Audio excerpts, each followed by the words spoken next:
Hello, and welcome to the Mindful Coping podcast, Amplifying Voices, where I feature various voices in the mental health community to create safe spaces of dialogue and growth. I'm Rhys Moon, a 16-year-old teenager from Southern California, diagnosed with Tourette's and OCD, and I founded Mindful Coping, a platform dedicated to providing free and accessible resources for teens with mental illness like me. You can check out my content on my Instagram at Mindful Coping and my website, mindfulcoping.net. And I'm so thankful to be joined today with Maya from Overcoming OCD. And without further ado, Maya, could you please give us a brief introduction about yourself? Hi, Rhys. Thank you for having me on your podcast. This is really For sure. exciting. Like you said, my name is Maya. I'm a college student and I'm studying psychology and neuroscience. And I also, like you, have OCD, as well Mhm. as some other related disorders like skin picking, social anxiety, and depression. Wonderful. Thank you so much for coming here today and sharing your story. My next question is about mental health and mental health management. How have you specifically been managing your mental health during quarantine? That's definitely been difficult and it's taken some time to figure out. But what I've been doing to manage my mental health during quarantine is exercise regularly, especially Mhm. that helps a lot with my mood. And also walking my dogs, which is also a form of exercise. And it also helps me get outside, which helps. Mhm. And also, especially continuing to go to therapy online Mhm. throughout the pandemic. Yeah, wonderful. I really like how, therapists and mental health professionals have sort of translated their platforms from in-person clinics to telemedicine. And I think that's, shows one of the amazing things technology has given us. And I'm so thankful to be able to continue getting resources online. Mhm. Definitely. So am I. Yeah. My next question is, what specific areas of mental health interest or concern you the most? Well, like I said before, I have OCD and related disorders. So that kind of area of mental health interests me the most, especially because I've seen with my own journey with OCD that it's a very misunderstood disorder. And I know the stigma can lead to people not getting treatment for several years, even decades. Mhm. Um, and it can hurt people and lead to Yes. more complications. And yeah, so I'm especially interested in advocating for OCD, especially the correct treatment, because when people do get treatment for OCD, sometimes they don't get the right treatment. So I'm very interested in advocating for OCD and the correct treatment for OCD. Yeah, and I can really, add on to that because Mhm. for several years I sort of dealt with a hand tick or what was called a tick, and I do have Mhm. Tourette's, but it really inhibited my ability to play the piano. And then only after 2 years was I able to get the correct diagnosis that that hand, what I thought was a tick, but a compulsion to keep playing the same note over and over again, Oh, which was wow. a symptom of OCD. And it was sort of, mind blowing because I'd been receiving treatment for the wrong mental illness for that long of time. And it was really, at first disappointing and confusing, but then I realized that there's so many Definitely. factors. Mhm.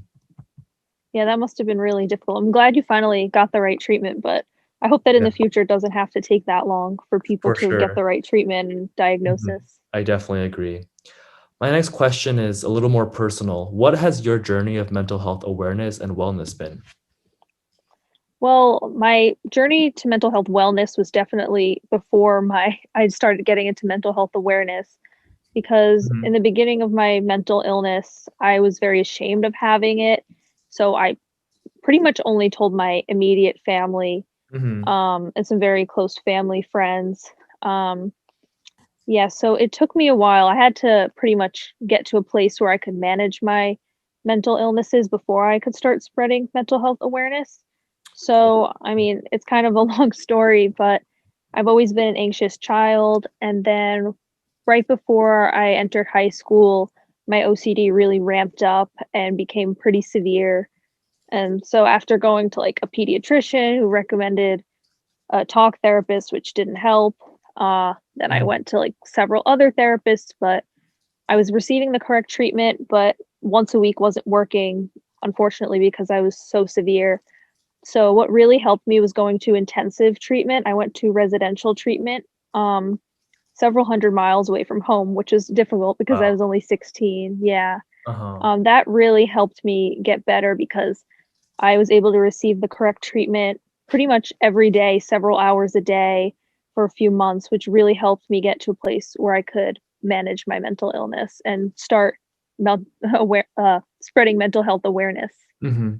Yeah, I Yeah. just want to reiterate that how there's so much disparity and difficulty with getting resources. And I think that it's really unfortunate that, people like yourself had to literally travel several hundred miles from home, and how that Yeah. makes, treatment and coping and even diagnosis so much more difficult and taxing. Because I don't know if this was how it felt with you, but I sort of felt like I was a burden on my parents, who had to keep driving me downtown or taking me to Mhm. different, clinicians and getting visits and prescriptions, etc.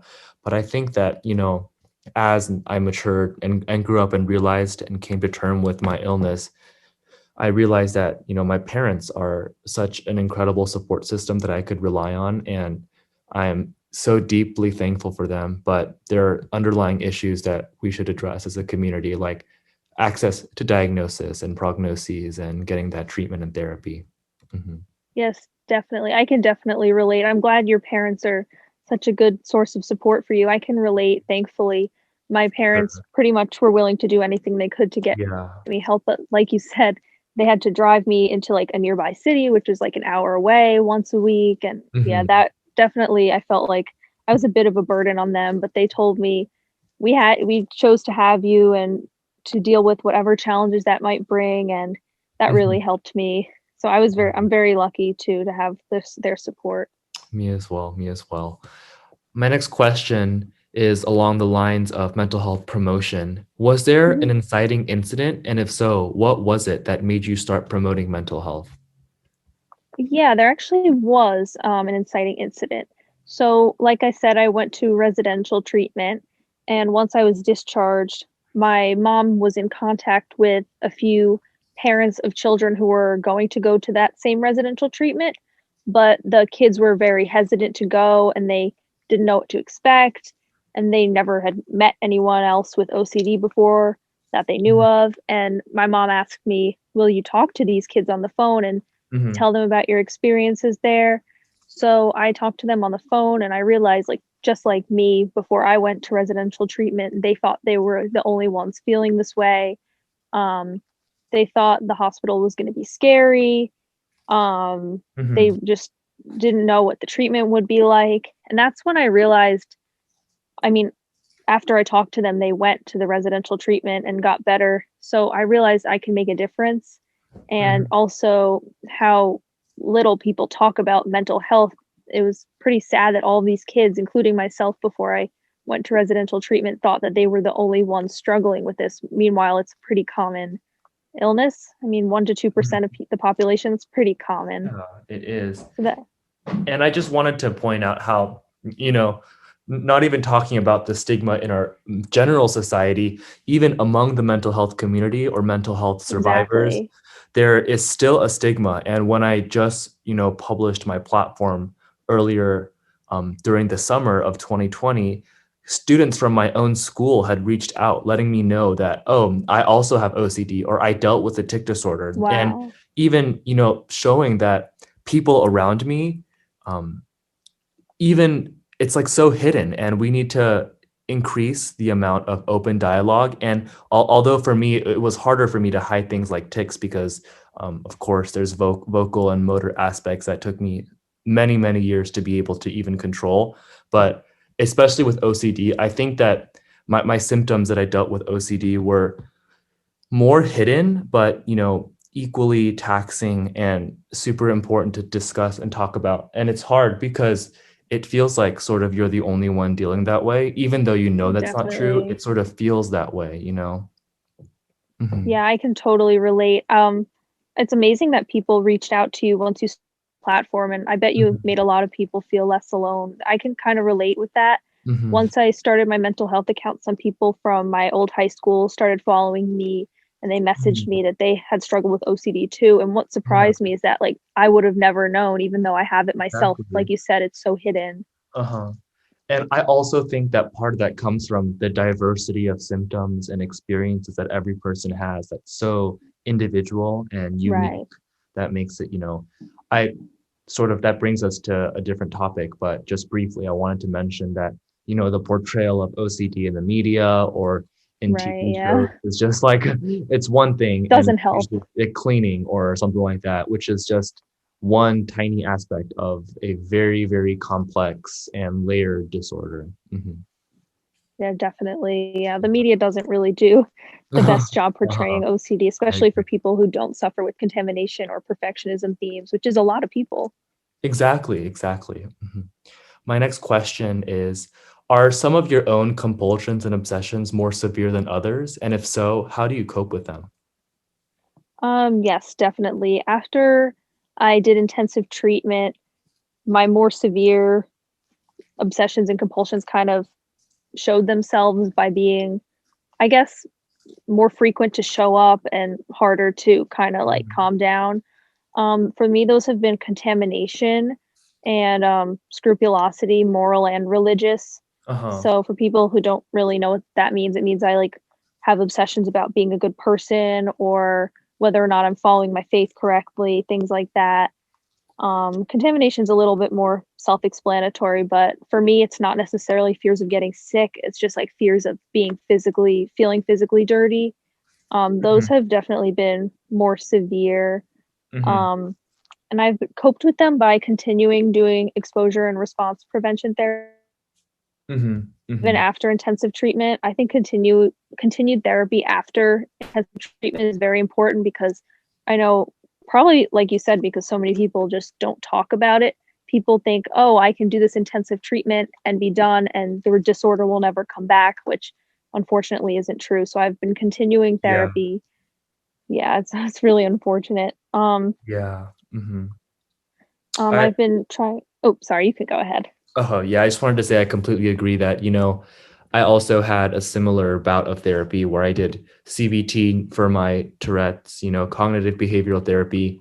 And my therapist, who was a clinician at a university hospital, really wanted to reiterate that, hey, this is not a cure. It's a strategy to help you deal with it. And while I won't see you after like our 10 or 12 sessions, it's Mhm. important that you continue to seek help as you need it and practice what you've learned. Hmm. Yeah, that's really important to remember. Yeah. I'm Hmm. glad that your clinician told you that because I think unfortunately a lot don't.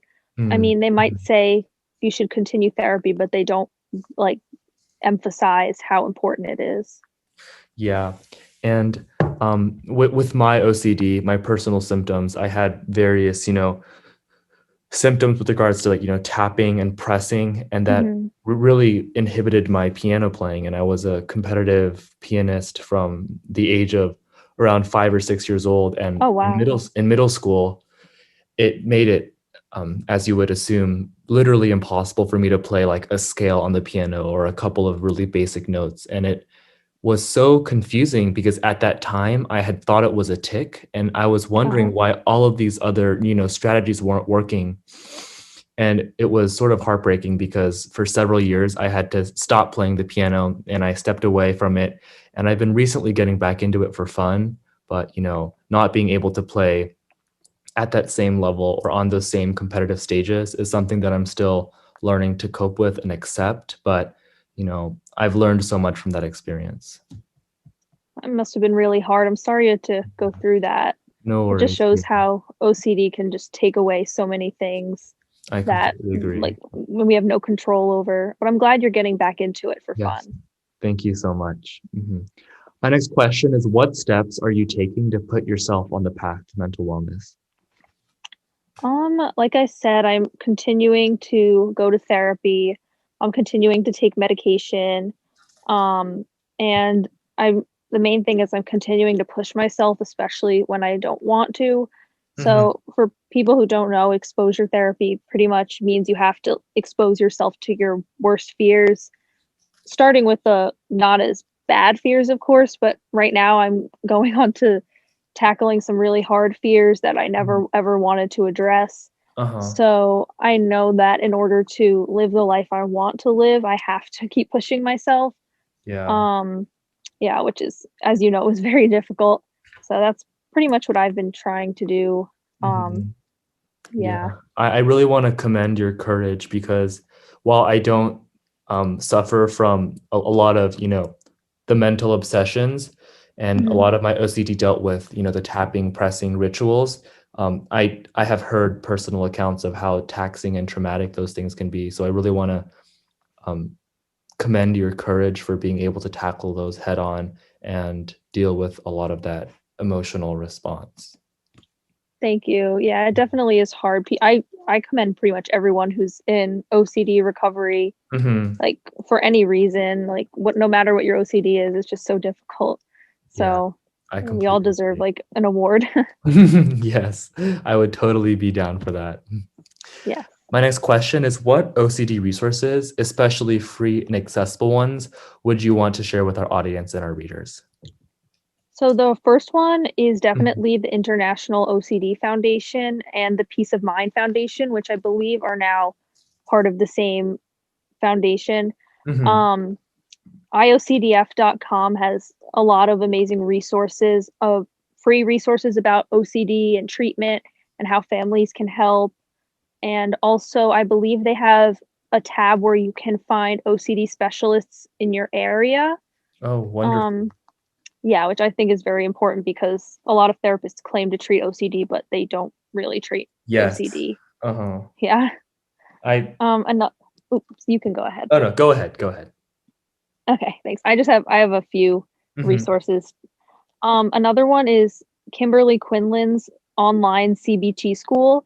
It's a very relatively cheap school online course type of thing that kind of teaches you what CBT is and how to do it for yourself for OCD, which can be a pretty Mhm. good resource if you can't afford therapy. It's not a replacement, but it can definitely help you start. Mhm. Another similar resource is Nathan Peterson's online OCD course. It's very similar and it kind of takes you through how to do exposure therapy for yourself. Mhm. And then I have a few, but they're very important. Another is NoCD, NOCD.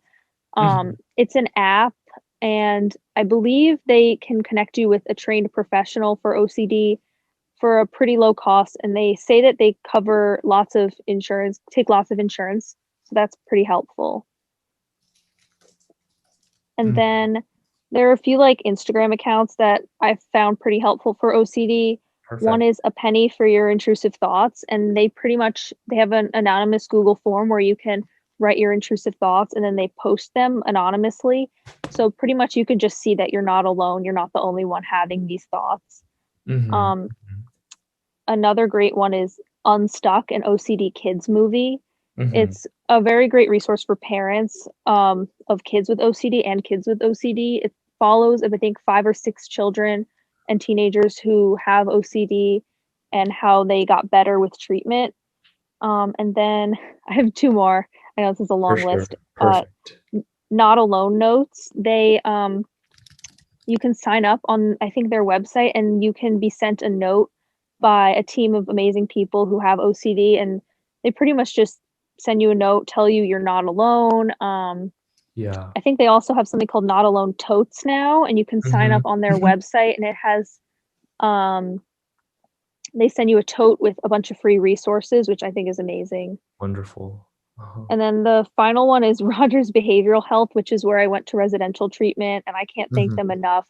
They have OCD treatment programs throughout the country, so I would definitely say that's an amazing resource.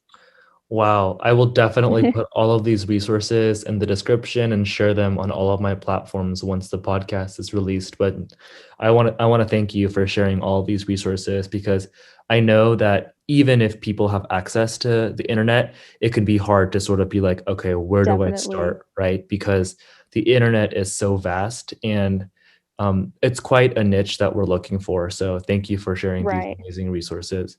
Mhm. No problem. I'm glad that you gave me this platform to share them because I think they're very important for people who are just starting to go on their OCD journey or even Mhm. people who are in recovery. For sure, for sure. My next question is a little more lighthearted. Tell us three fun facts about yourself. Cool.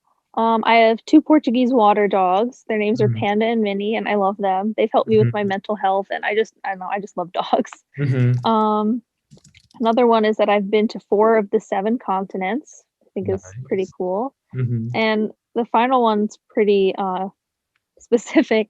I've ridden a camel in the Sahara Desert, which Nice. is which is actually very scary at first, Mhm. but very fun. Wonderful.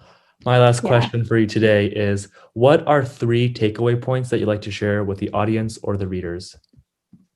Um, I would like to say especially you're not alone. If you have OCD, so many people have it and just don't even talk about it. You probably and they you just can't even tell because it's so hidden. So you're Mhm. definitely not alone and you're not your thoughts. Mhm. Also, it's okay to ask for help. It's a sign of strength, and I really suggest asking for help because OCD, as awful as it can be, is very treatable and you can get the help you need to be able to live a good life. Um, and Mhm. finally, I would say if you do want to get treatment for your OCD, I highly recommend ERP, exposure and response prevention therapy. That's the evidence based golden standard treatment for OCD. And it's very important to make sure you find an OCD specialist so that you don't waste time with a doctor who doesn't really treat OCD. So, Yeah. yeah, those are my three takeaways. Yeah, I really want to reiterate that finding a therapist is not only difficult, but finding the right therapist is Oh difficult my gosh, yes. because like it can be so counterproductive. I was dealing with vocal tics and OCD. Mhm. My first therapist was a speech pathologist, and then I realized, maybe that's not the Uh, right path to take. And of course, that's not the fault of the therapist, but right. being detailed in your research and being able to delineate and get that diagnosis, and then using that diagnosis to guide your true path, because there's so many ambiguities around mental health that make it difficult for people to get the help they Yeah, need. totally. I completely agree. Well, Yeah. that perfectly concludes this episode of Amplifying Voices. I will link everything that Maya shared today in the description box and on my Instagram page. I want to thank everyone who listened to today's podcast episode, and especially thank Maya for sharing all this incredible information. You can check out Maya's account at overcoming_OCD on Instagram, and also follow my page at Mindful Coping for information about mental health disorders and mental health awareness. You can contact me individually at Rhys, RHYS, under .mindfulcoping@gmail.com for questions, concerns, and comments. And please stay tuned for more Mindful Coping specials. Thank you and have a wonderful day. Isn't it funny? We came to that. I thought I won you over, but you were holding back. Isn't it funny? You could not care less. How you took those words back, now I'm just a mess.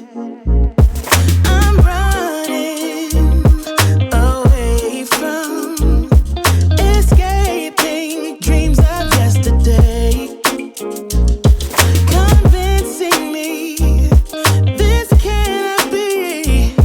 Trying to find another way. Yeah, I think my head always knew it, but I didn't tell my heart. Let go, I couldn't do it.